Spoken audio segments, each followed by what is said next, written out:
En el video del entorno y el ser hablábamos de la conformación del ser humano.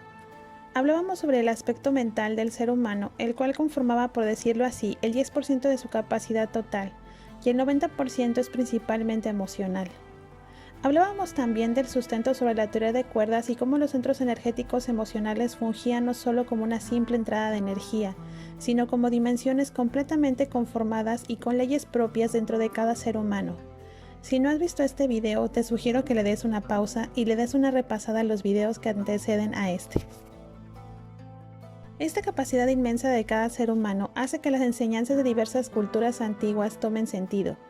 Cada ser humano es un universo completo, conformado por dimensiones específicas tan vastas y distintas que somos una especie de fractal de algo similar a nosotros o igual, y que seguro hay algo más pequeño que nosotros y por supuesto formamos parte de algo más grande que nosotros, todos siendo idénticos a diferentes escalas pero con la misma fuerza y atributos mentales y emocionales. Como otras de las capacidades emocionales que son increíbles de cada ser humano, es justamente la de sus emociones. Estas son tan poderosas que generan una vibración similar a un campo electromagnético mucho más fuerte que el conocido. Estas emociones a su vez influyen en el cerebro y en sus neuronas de tal forma que en algún momento, al funcionar de manera sincronizada, generan la proyección física y circunstancial de esas emociones. A través de la física cuántica y a su vez la física ondulatoria, los científicos se han dado cuenta de estos fenómenos electromagnéticos ligados posiblemente con las emociones en el universo, sin necesariamente pensar en las emociones como tal, pero sí encontrando comportamientos duales en una partícula elemental en el universo, tanto como onda o como partícula, tal y como se manejan los fotones y posiblemente las partículas emocionales. Estas investigaciones encontraron que esta dualidad se lleva a cabo en el observador, algo que en su momento generó una catarsis dentro de la comunidad científica y dentro de los mismos científicos que postularon tales teorías. A raíz de esto, diversas ciencias han buscado explicación de cómo se lleva a cabo, buscando en teorías tales como el campo de Higgs o bien en las neuronas de los seres vivos. En 1933, Erwin Schrödinger recibió el premio Nobel junto con su colega Paul Dirac por sentar las bases de la mecánica cuántica ondulatoria. A través de derivadas parciales relacionó la energía asociada a una partícula microscópica, postulando que éstas en especial son de naturaleza dual y se comportan a la vez como onda y como cuerpo. Bajo este contexto, Schrödinger y su ecuación obtienen funciones de onda relacionadas con la probabilidad de que se dé un determinado suceso físico, tal como puede ser una posición específica de un electrón en su órbita alrededor del núcleo. Derivado de estas ecuaciones, Schrödinger postuló uno de los experimentos más célebres, la llamada paradoja del gato. Esta paradoja resultó a raíz de poner de manifiesto las incoherencias que la misma ecuación de Schrödinger del colapso de onda a cargo del observador. Pero ¿cómo es posible que el observador determine la existencia de alguna cosa en el universo? Tal como lo dijo Einstein, me niego a la posibilidad de que la Luna deja de existir cuando dejamos de observarla. Necesariamente tendría que haber algún mecanismo medible, tangible y real que pueda sustentar el proceso que genera el observador sobre alguna persona o cosa. En 1927, Niels Bohr, apoyado por Werner Heisenberg, formuló el principio de complementariedad, el cual consiste en explicar la naturaleza dual del universo y de las partículas existentes en él, tanto de forma ondulatoria como de forma corpuscular o física. Bohr también señaló en esa conferencia que mientras en la física clásica un sistema de partículas en dirección funciona como un aparato de relojería, independientemente de que sean observadas o no, en física cuántica el observador interactúa con el sistema en tal medida que el sistema no puede considerarse con una existencia independiente, donde posiblemente nos lleve a pensar en este punto en la intervención de las emociones. Justamente el problema en la mecánica cuántica ondulatoria no es precisamente la naturaleza dual, sino el proceso en sí de cómo es que una partícula pasa del estado cuántico al estado físico normal conocido, es decir, cómo pasa una partícula de tener un comportamiento ondulatorio en el que hay una sobreposición de estados a uno de naturaleza de partícula o clásica normal conocida. En la década de los 80 surgió un término muy importante llamado la coherencia cuántica. Este término hace referencia al mantenimiento de la fase de una onda a través de cierto periodo de tiempo.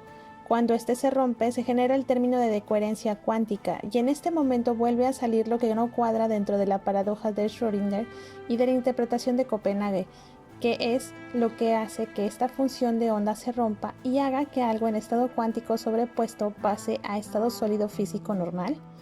¿Qué hace el observador para que esto suceda? Bajo este contexto han surgido ramas de la ciencia que en lo personal me parecen muy interesantes y necesarias para entender todo esto desde un contexto y punto de vista diferente.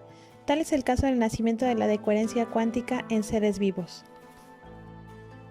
Esta línea de investigación estipula la investigación del observador para comprender el mecanismo que su cerebro lleva a cabo para dar pie al colapso de la función de onda o bien la decoherencia cuántica. En estos estudios se han llevado investigaciones de mucha importancia y de interés, entre ellos el descubrimiento de que no solo se necesita de un observador para generar esta decoherencia, sino que los factores ambientales propios, tales como el cambio de temperatura, presión atmosférica y la presencia de la luz o fotones, generan este colapso de la función de onda, es decir, el cambio del estado cuántico al físico. Sin embargo, los científicos en esta rama se han dado cuenta que los tiempos de decoherencia en los seres vivos de manera física son extremadamente cortos. Esto es debido a que estos interactúan con muchos y miles de objetos microscópicos que a su vez llevan a cabo una infinidad de procesos muy complejos y variados. Esta tendencia explica por qué no se pueden apreciar efectos cuánticos en objetos macroscópicos en el día a día. Los estudios sobre coherencia cuántica han llegado hasta el estudio del cerebro humano. En estos estudios se ha observado que el agua, así como otros factores también se interponen para que la decoherencia cuántica se lleve a cabo en fracciones de segundo. Algo difícil de medir y de considerar que puedan influenciar en el entorno tal cual se observa en postulados matemáticos teóricos. Entonces, ¿en qué parte se está llevando a cabo la decoherencia cuántica si no es en el cerebro? ¿Es acaso en otro lado donde no hay influencia de factores físicos en donde éste se lleva a cabo y sea permanente?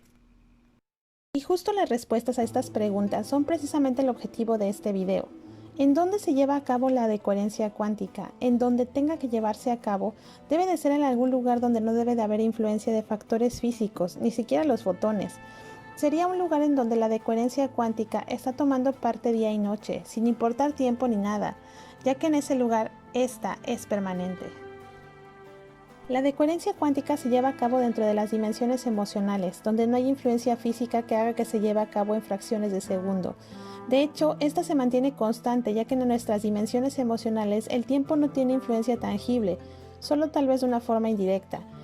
El hecho es que la capacidad del observador por colapsar la función de onda y llevar a cabo la decoherencia cuántica no se lleva a cabo en el cerebro, ni en las neuronas como lo postulaba la teoría electromagnética de la conciencia, postuladas por Susan Pocket y John Howe McFadden, sino se lleva a cabo en las dimensiones emocionales, haciendo que la decoherencia cuántica en el cerebro solo sea consecuencia de la decoherencia en dimensiones emocionales.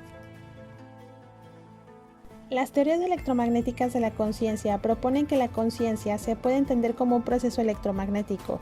McFadden propone que la información digital de las neuronas se integra para formar un campo de información electromagnética consciente semi en el cerebro. Se sugiere que esta conciencia es el componente de este campo que se transmite a las neuronas y comunica su estado externamente. Los pensamientos se ven como representaciones electromagnéticas de información neuronal y se argumenta que la experiencia de libre albedrío en nuestra elección de acciones es nuestra experiencia subjetiva del campo semi que actúa sobre nuestras neuronas. La ciencia ha dado explicación a todo lo que es tangible, mental y físico, pero no ha podido hacerlo en materia emocional. Y justo las cosas que no parecen coherentes son parte de las características que son de nuestras dimensiones emocionales y que no han sido exploradas aún, ya que son tan diferentes y variadas que entenderlas mentalmente es imposible. Solo a través del aspecto emocional se podría aspirar a entenderlo y solo de nosotros mismos, ya que todo el tiempo y espacio es relativo. Autorreconocernos es parte fundamental. El colapso de la función de onda y la definición de una circunstancia se llevará a cabo de manera emocional, y de ahí el cerebro lo manifestará como un proyector hacia el exterior. La toma de conciencia y el autorreconocernos no es a través de vernos en el espejo normal, común y corriente, sino concientizar con nuestra dimensión mental lo existente en dimensiones emocionales y de esta manera entendernos como un todo, como un universo completo y distinto en todos los aspectos a otros universos. En el siguiente video de la relatividad del ser hablaremos sobre la teoría de multiversos y la compactación de las dimensiones de la teoría de cuerdas que sustenta las diferencias entre todos nosotros. Nadie igual, todos con realidades propias y relativas a sus emociones y su configuración y acomodo, resultado del libre albedrío. Nuestras emociones se manifiestan en el exterior a través del cerebro. Todo en el exterior permite ver quiénes somos, tanto positivamente como negativamente, como un todo. Entender más de nosotros, saber quiénes somos y por lo tanto encontrar nuestro camino es parte fundamental de la razón de estar en esta vida. ¿Y cómo autorreconocernos? ¿Cómo saber quiénes somos?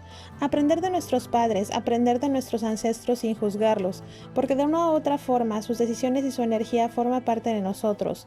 Aprender de ellos es aprender de nosotros mismos en la dualidad, en lo bueno y en lo malo. Aprender de nuestros abuelos, así como de nuestro árbol genealógico, representa parte esencial de quiénes somos, sobre de nuestras memorias y de las cosas que estamos reparando de manera energética y emocional dentro de nuestro árbol. Como segunda regla es ver a tu alrededor, tus circunstancias y las personas que conoces. Aprender de eso, de todo y de cada cosa por muy pequeña o pasajera que se vea. Como tercera parte es a través de nuestra expresión. Si tocamos algún instrumento, las manualidades, el arte, canto, algún deporte, contar cuentos, contar chistes, etc. Todo forma parte de una expresión, sin seguir patrones, sin contar, solo sentir y dejar fluir para externarlo y ver con nuestros ojos lo que en nuestro interior existe. Reprimirte o dejarte de reconocer, el dejarte influenciar por corrientes de pensamiento o factores externos que no sean los de tu corazón, es parte del proceso de evolución, sin embargo, no es la verdad absoluta. La verdad absoluta está en tu corazón, en tu interior, y el aprender a reconocerte y observarte es parte de algo fundamental. Hay un sinfín de enfermedades relacionadas con la falta de reconocimiento e incluso la desaparición de algún ser querido sin dejar rastro es parte de la falta de observación de nosotros mismos, algo que parece impensable pero que existe y lo vemos diariamente y de manera triste en carteles en donde se buscan a familiares desaparecidos. Esta es la segunda parte del espejo del ser y el autorreconocimiento. En los siguientes videos platicaremos y ahondaremos más sobre diversos temas relacionados con las capacidades asombrosas emocionales del ser humano y por fin desembocando en un tema mayor y más poderoso, las mismísimas emociones. Desde el Totonacapan, Veracruz, México, te envío un abrazo enorme lleno de luz, fuerza interior y entereza para aprender de tus ancestros y que sepas quién eres.